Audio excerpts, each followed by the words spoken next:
In an ever-evolving digital landscape, for your business to thrive, you must adapt or die. Welcome to Marketing in the Age of AI, the podcast helping you harness the power of AI and marketing tools to revitalize and grow your business. And now here's your host, marketing expert and author of Authentic Marketing in the Age of AI, Emanuel Rose.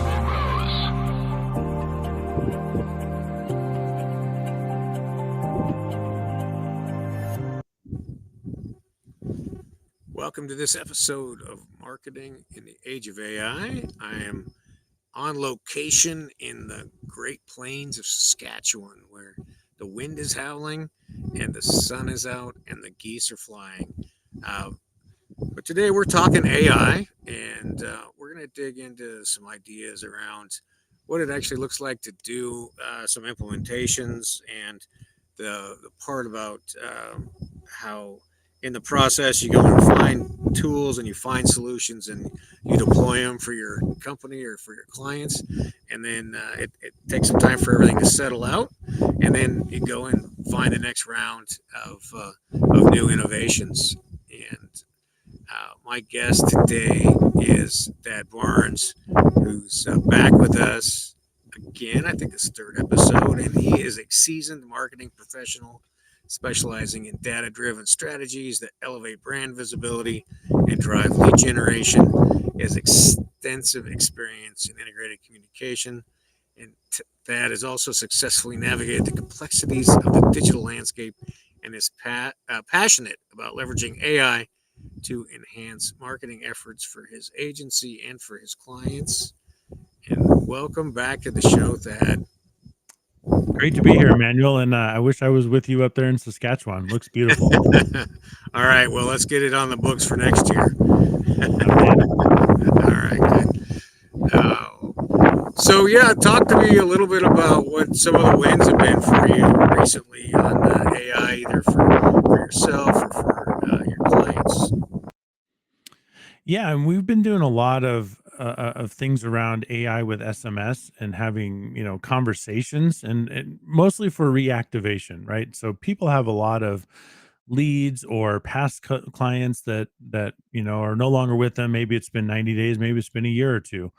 But utilizing AI in those kinds of ways to help reactivate those, get them back into the fold, bring people back in, because we know that SMS is highly effective.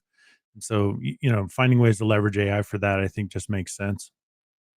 And so, what part is the AI playing in that? Is it in the copy development or the outreach, the messaging back and forth? Where are you using it? Yeah, really, a lot of all of that, really.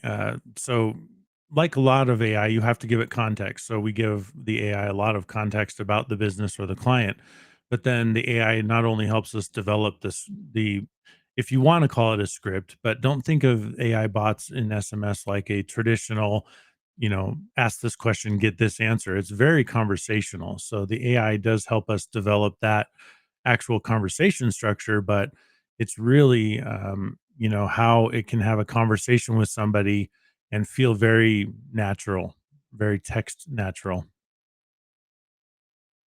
So you're able to leverage kind of the dynamic nature of the AI in the messaging back and forth.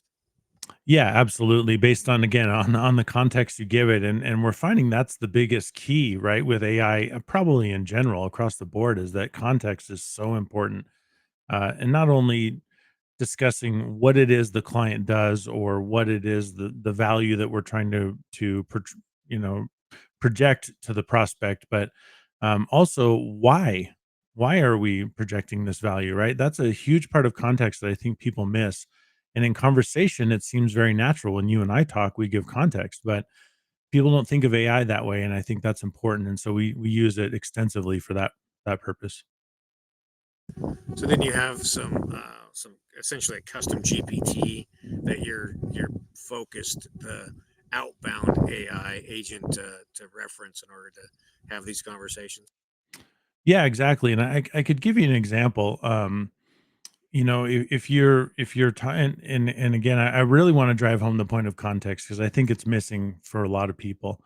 Um, for example, if we were going to work with like you know, a garage door company, let's just say, and we were going to do a reactivation campaign or any kind of AI campaign, really, we would say we're looking for people that are needing a new garage door, right? That seems very static, very easy. Okay, you need a new garage door. We sell garage doors. Great. But a key component is, why do you need a garage door? Why would you need a new one? Well, maybe you're selling your house and you want to increase curb appeal. Maybe somebody backs, one of the kids backed the car in to the garage door and crunched it. So you need a new garage door because, it was destroyed. But giving that part of context helps the conversation along, so that if the person that's on the other end of the AI says, I need a new garage door because I want to increase curb appeal or because I'm going to sell my home, the AI can have a conversation about different types of garage doors rather than just a straight replacement because it was damaged. Yeah, I think that's an interesting concept, and I think was working with a client, and we had FAQs. We built an FAQ list, right? And that same idea, and we had like 90 FAQs, frequently asked questions, and we're still adding to that. And so not only do you need that context for prompt writing or for custom GPT interfacing with the client, but you also need that on your website for the generative engine optimization, right? You have Right. any experience with generating some of that content? A little bit. That's we don't fall into that kind of SEO, GEO space too much. But certainly for our own company, we talk to ChatGPT, we build custom GPTs around services. We build custom GPTs that our clients can use so that we can not only have our own data, pushed into these GPTs, but clients asking questions kind of like what you're talking about when they ask our custom GPTs specific questions or they give information that requires a response, we can add that to our kind of pool of knowledge, if you will. And it does give the AI a lot more information about what we do. So we're doing our own GEO without really being intent about it, without specifically trying to. But I think that the more you use it, sort of like use it or lose it, with everything. Yeah, and I think the most fundamental activity you can do for the GEO is to go and ask ChatGPT, um, what you should be doing as a brand, putting in your website addresses, LinkedIn profile, your social profiles, and asking the engine itself what you should be doing in order to get some better answers when people are asking questions about products or services that you're using.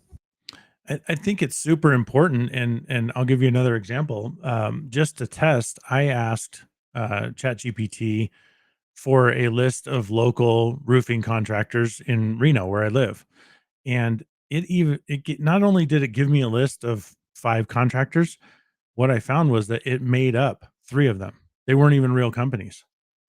And so, because I thought, "Oh, that's interesting," I've searched Google for this information and I get, a maps pack and I see the top 3 or whatever, and I've looked at additional ones. So I went and searched out these companies. They're not even real companies. So GPT doesn't even have the information to provide a list of 5 companies for this in my area. So there's a wealth of opportunity there for me to go to companies and say, "You're not even ranked with ChatGPT. Let's change that." I love it, and you could build a little vibe code app that could do that work for you, right? And do that research and send an email. Yeah, that's a great point. I think the vibe coding is becoming, we've talked about it before, but it's becoming so prevalent now. We're seeing, Series A funding rounds for almost every app out there, almost every vibe coding app out there. The most recent one I just got this morning was from Emergent, which I use extensively. So, yeah, and I think that, you and I, or pretty much anybody, could build an app to do exactly what you're talking about, in a few days maximum. And what is Emergent? What does Emergent do? What's unique about them? Well, what I like about Emergent is that it's kind of an all-in-one platform. So, I don't have to use like something like Supabase if I don't want to. I don't have to go out and buy a domain and buy a hosting package separately. I can do it all in one. But more than anything, What I like about Emergent is that its ability to uh, test as we go and deep test. If I'm going to implement a new feature in my app, it will test along the way, take screenshots of tests, test for security, like SOC compliance or anything like that. And so it has built in a lot of features where I don't have to prompt it and ask it, okay, implement this new feature. And instead of it just saying, yep, I've implemented, everything's great, it actually runs through and tests it. Is this working? Is it working with CORS permissions? Is it working, with the database that we've built? Those kinds of things. I find it very functional in that way. And it tends to lower the hallucination effect when it's doing its own testing, rather than just assuming everything's working. It sounds like the hallucination needs to be part of the prompt, though, right? At some point in the development process. It really does. It does still hallucinate. I think that's just a fundamental of AI right now, not specific to Emergent or Lovable or any of the Base 44 or any of the vibe coding platforms. It is a problem with AI in general, and again, I think that context is important and prompting is important, but we're getting closer to that ability to just have normal conversation. I want this. And still in that conversation, the more you give it with detail and context, the better, but not having to be so specific about prompting that you need a prompting engineer to work with you. I love it. Yeah. So, in your client meetings or prospect meetings, your conversation with humans, what are you noticing about the appetite for AI? Are people? Is there more reticence now after we've seen those studies that have come out that 95% AI deployments are not profitable? Is it still the FOMO or the fear, or what are you seeing in the marketplace right now? I still see a real appetite for implementation of AI, and quite frankly, most of the clients that I've talked to are not even aware of those studies that have come out saying 95% of AI implementations fail. Um, all they hear is that AI is here, and you need to use it, or you'll be left behind. And so there's a massive appetite for it. I think what the fear is that I'm seeing in the marketplace is which one to go with, right? Because there's a new AI app that pops up doing XYZ thing every 5 seconds. And so the idea is, okay, we all know OpenAI and ChatGPT. We all, know Claude and Anthropic, and we know the big players, right? We know Gemini and things like that. But what apps are utilizing those as their back end, and which one do I go with? That's the real question. And having to have these discussions with clients and potential clients is really like I, I don't want to say frustrating. It's just that there's really no one specific answer, right? And so what we try and do is just talk with clients and say, look, here is the implementation. It doesn't matter what the back end is. If that changes, we'll change.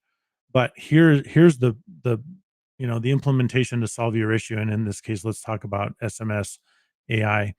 um, I can use ChatGPT on the back end, and if that doesn't work, we can use Claude. Or if you want to use Gemini because you think it serves you better, we'll use Gemini. But this platform is really the solution. The AI itself can be changed.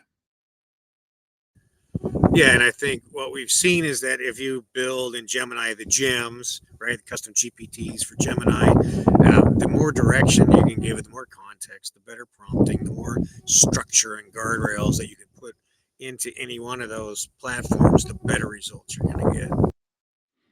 Yeah, and as we see with technology in general, the price is coming down for the base AI, right? Now the platforms are getting more expensive. They're charging more and more per credit, but they're also realizing that they can't just keep increasing the price, and so they're fractionalizing credits, which we see is a good thing. But the price for the AI back end is coming down with every release, and it's getting better. And so that's a big thing for clients too. Is they don't want to spend a ton of money just testing everything. They're fatigued with testing ads, for example, on Facebook. And so the idea that it's becoming more effective and cheaper really appeals to a lot of people. Well, Uh, what do you see for Epic and for yourself in the coming quarter, and what's kind of next on the horizon for you? Well, obviously, Black Friday is huge for a lot of our clients. So we're putting, there's a ton of energy. It starts in really in like June and July for the clients that are, understanding of what Black Friday is going to mean for them. So we're putting a lot of energy into that. But in terms of AI, there's a few platforms that I'm very excited about that are coming up in terms of ads using AI. And one of them I just had a conversation with last week, but essentially he's taken 20 years of Facebook marketing knowledge, 15 years, and pushed it into an AI, and it can create ads and do all kinds of things for you in minutes. And now they're implementing video and image creation into that. So it won't be long before his platform will just be an all in one stop shop and create amazing stuff. So I'm pushing more back into those kinds of things where we're utilizing AI for marketing in particular. I think that that type of platform will be helpful for creating GEO. So I see that, that's not where he's going with it, but I think a platform like that would be super helpful where, um, not only can you find who needs GEO, but also create it for them with a platform. And so I see myself gravitating towards that and looking more into either creating a platform like that or finding a platform that does it. Can you tell us the name of the ads platform, or is it a secret? No, it's not a secret. I just didn't know if you wanted me to drop that. Yeah, it's called Ad Signals. The guy's name is Depeche Mandalia. Um, I've known him since 2017, I think. So coming up on 10 years, and yeah, just a wealth of information. Super giving guy. There's a free trial for his platform, so I would absolutely look into it. And I think even the most expensive, and you get like something like 2 million credits or so with him, is like $97 a month. So it's unbelievably affordable. Wow. Yeah, if you'll connect me to him, I'd love to have him on the show and talk about the platform and Absolutely. see if I can learn something from him as well. Also, I want to tell you, I'm putting together an AI innovators group that's going to be a mastermind for all of us who are doing deployments and vibe coding and that sort of thing. So I want to make sure I get it on a day and time that works for you, because I want to make sure you're on that too. I appreciate that. I would love to be. Yeah. Yeah, and then Anything you're doing, I want to be a part of, Emmanuel. oh, Dad, I appreciate that. You're too sweet. I love the work that you're doing. I'm excited. We're working on getting one of my clients onto this SMS platform, and I'm excited to see how it works. Always like to see what you got for lead gen, because you always have innovative things.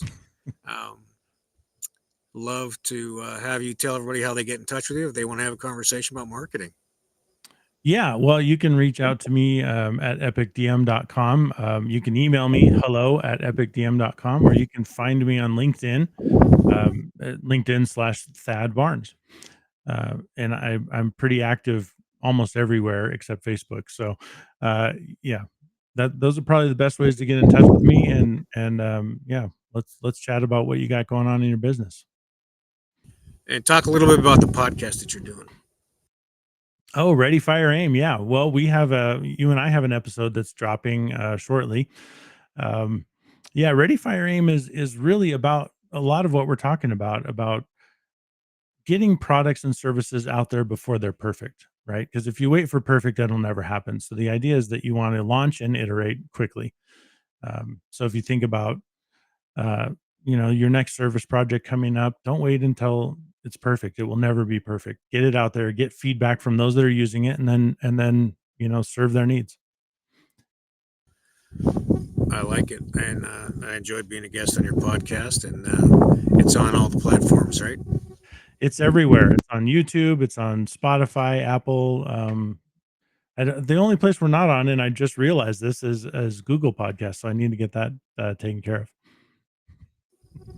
All right. Well, let's see. I think YouTube and Spotify tend to be the biggest listens, biggest places where I get listens. So it's kind of interesting how it fragments, but yet there's still some consistency in where Yeah. people find it. Yeah, it's interesting too. I'm often surprised because I we get in our own lane, right? We think about the way that we consume content, and I like to watch content. I'm a YouTube guy. But really, there's more people listening on Spotify than I imagined, and I wouldn't say more than on YouTube, but there's a lot more than I imagined, and on Spotify, it's just audio. There's no video with it, and so I'm surprised that it's getting traction there, really, and I think that's a lesson that we can all learn is that you gotta get out of your own tunnel vision on how you consume content and realize that there's, 300 million people in this country, and they consume content in a lot of different ways than I do.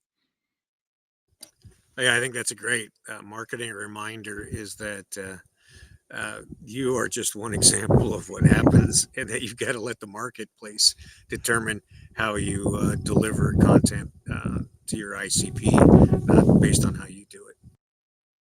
Yeah, and I think that's, a fundamental part of marketing and advertising that we often forget as just business owners, not, and as marketers, we understand it, but as a business owner, you have to let the market tell you. And if you're finding that a certain group of people consume your products or services in a certain way, do more of that. Even if it's not what you think is best, your clients will tell you, your market will tell you what you need to do. I love it. Well, thank you so much for your time today, Thad. I know you got a million things on your list, and I always appreciate talking to you. And thanks for spending time with me today. Oh, Emmanuel, it's great to see you again, my friend. As always, thanks for having me. All right, we'll see you soon. Well, some good comments from Thad Barnes, and his Ready Fire Aim pod is a great concept for all of us to remember, which is have an idea, build a product, get it out there as a first viable activity, and then innovate it based on market feedback.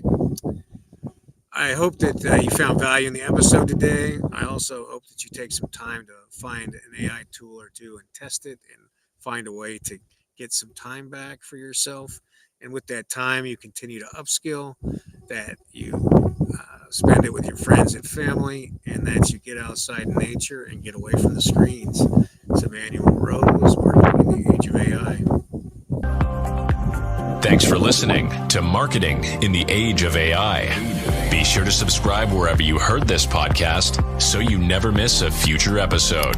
Your copy of Authentic Marketing in the Age of AI is available at Amazon.com or EmanuelRose.com. You can also connect with Emanuel on LinkedIn. Thanks again for listening, and we'll see you next time.